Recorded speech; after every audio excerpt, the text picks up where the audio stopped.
Some people dig wells and find water. Karen dug a well and found federal prosecution. Yeah, that actually happened. Right through my kale garden. Didn't ask, didn't warn me, just showed up one Tuesday morning with a team of contractors and a clipboard full of HOA arrogance. Let me back up a sec. My name's Ethan Beckett. I live on my grandfather's old ranch in Willowbrook Estates. Been out here since Sarah passed. Just me, a flock of opinionated chickens, and a kale patch that somehow become the last living piece of her. She planted the first row back when we thought the chemo might work. Used to joke that even if she didn't make it, her kale probably would. She was right. I never planned to get into a war with the HOA. I just wanted quiet. Sunrises, irrigation, the kind of life that lets your brain breathe. But Karen Veronica Ashworth on paper, but everybody called her Karen. She had other plans. She was HOA president, ran the neighborhood like a corporate fiefdom, and wore that title like a badge of divine right. Same holiday lights, same mailbox color, lawns cut to the millimeter. If your grass was 3 inches instead of 2.5, you'd get a letter. With photos.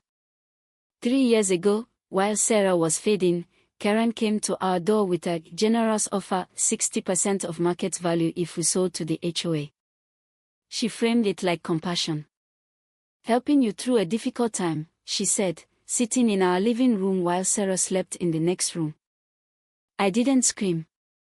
Didn't slam the door. Just smiled and said no. But in my head, a switch flipped. After Sarah passed, I did something Karen didn't know about. I hired a small farm, real low profile, and had a clause slipped into the engineering plans when the water district updated the system. It designated the main water line running under my property as protected, federally protected. Special assessments, easement language, the whole 9 yards. I didn't broadcast it. Just let it sit there. Waiting. Then came that Tuesday. Karen rolled up like a parade marshal, SUVs, clipboard, confidence.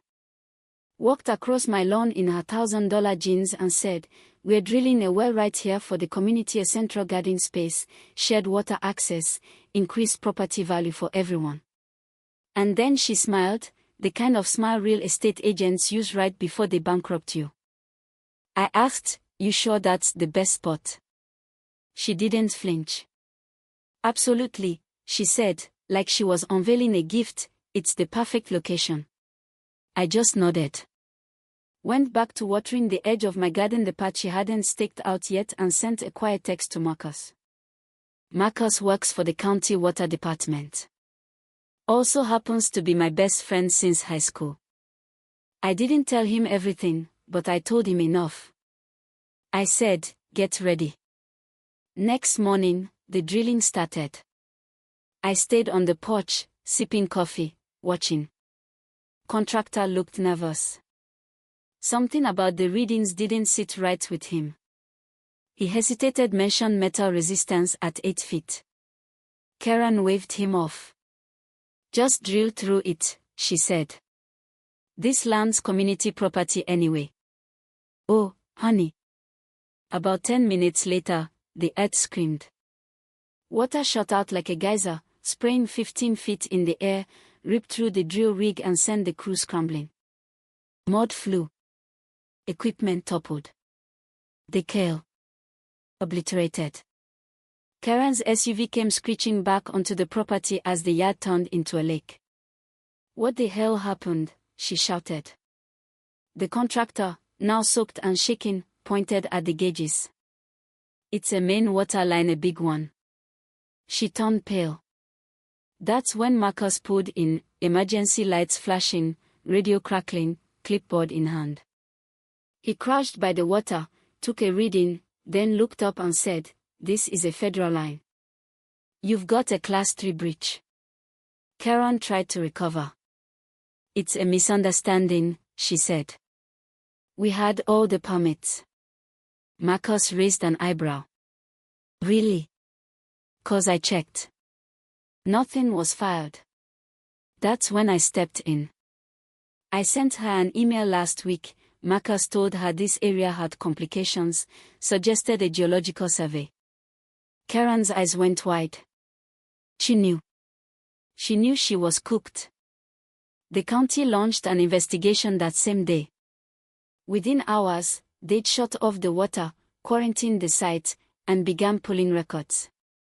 And just like that, Karen's empire started to crumble. Turns out, running an HOA like a dictatorship doesn't protect you when the feds get involved. Here's the twist, though she thought she had allies. But the neighbors, they'd had enough. Mrs. Patterson, sweetest woman on the block, brought me a manila folder that night full of HOA meeting recordings. Turns out, Karen had been saying some real bold stuff about ignoring federal guidelines. Bureaucrats don't know how real communities work, she said in one recording. We bend the rules when we need to. Yeah. That got played at the emergency HOA meeting. It was brutal. Karen tried to spin it, called it a smear campaign. But when Mr. Chen, retired CPA, usually quiet, stood up and said, "Your decisions could cost us $500,000 in fines," the room turned. The vote was 31-3. Karen was out. A week later, she packed her white SUV and disappeared. No goodbyes, no letters. Just vanished. And the neighborhood? Something shifted. Mr. Chen started planting tomatoes with his grandkids. Mrs. Patterson kicked off a gardening club.